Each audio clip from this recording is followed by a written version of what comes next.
Creating my world in Uni.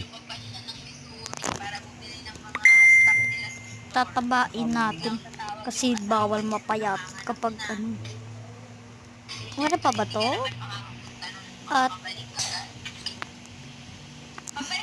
ang weird. Parang may nakakaiba. Foreigner yung asawa niya. Tapos yung babae, Pilipino. Taga saan nga siya? Negros? Taga-Negros siya dyan sa Pilipinas. Bisaya. Oo. Tapos nakapang-asawa siya ng Amerikano. Dinala siya dito. Yung lalaki. Tapos kailangan natin magawa ng pang ano, yung pang red light, green light. Parang Squid Game yun. Sabi ng Bisaya. Joke lang. Sa Bisaya. Kung ano kinakausap.